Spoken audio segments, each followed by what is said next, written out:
اور بھائی میرے بھی دو ہیں، تم کیوں دو ہاتھوں والا؟ کہنے لگے یہ نہیں مجھے پتا، مجھے نبی پاک نے کہا دو ہاتھوں والا۔ تو ٹھیک ہو گئی جو حضور نے نام رکھ دیا۔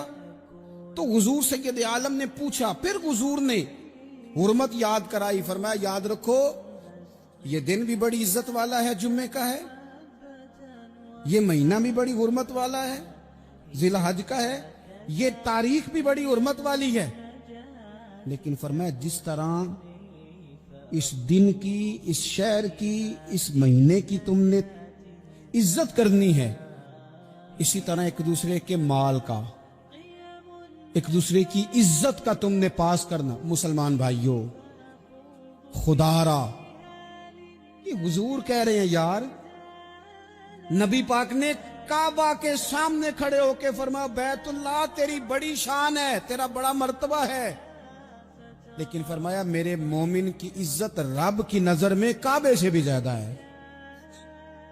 ہم کیسے بیٹھ کے یار، ہم کیسے جرأت کرتے ہیں کسی کی پگڑی کھولنے کی کونے میں بیٹھ کے؟ ہم اپنے گھر بیٹھ کے کسی پر تبصرہ کر گئے، کسی بندہ مومن کی عزت اچھال گئے، بالکل پتہ نہیں تھا بات کا اور ہم نے کہانی بنا دی پوری کی پوری، داستان سرائی کر گئے۔ صبح سے شام تک ہماری گپ شپ کا عنوان کیا ہے؟ کسی نہ کسی کا شکوہ، کسی نہ کسی کی شکایت، یہ ہماری گپ شپ ہے۔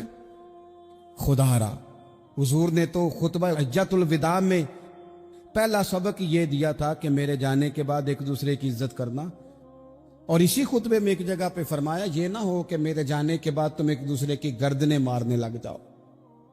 ایک دوسرے کی عزتوں کا خیال کرنا، پاس کرنا۔ مسلمانوں، میرے عزیز بھائیوں، بزرگوں، عزتوں کا دفاع شروع کریں۔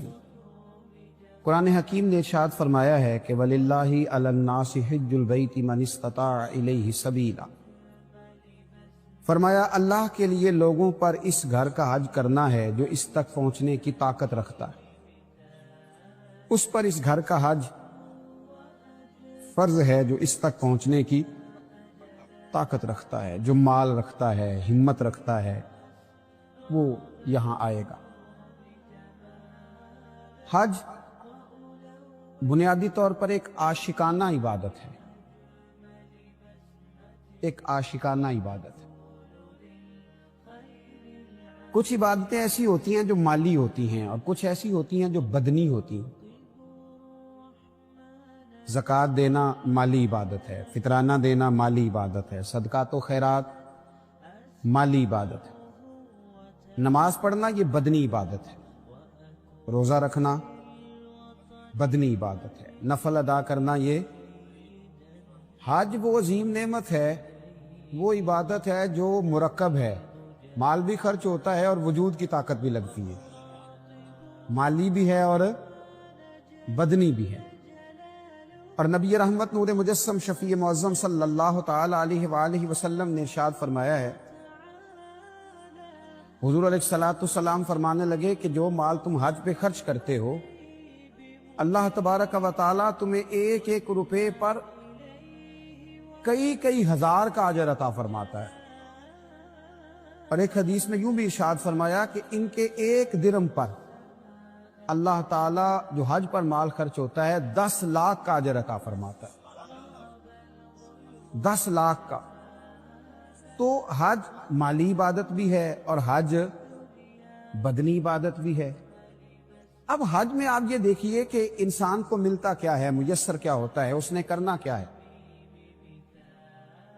یہاں سے جب انسان چلتا ہے حج کے لیے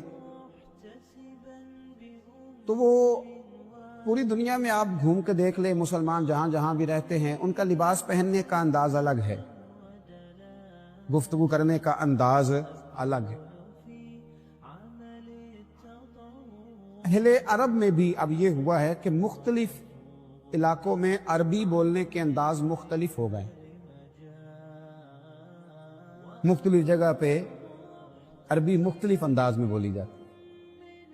ہمارے ہاں آپ دیکھ لیں پاک و ہند میں اردو بولنے کا اسٹائل مختلف جگہوں کا مختلف ہے، لباس پہننے کا انداز بھی سب جگہوں کا اپنا اپنا ہے۔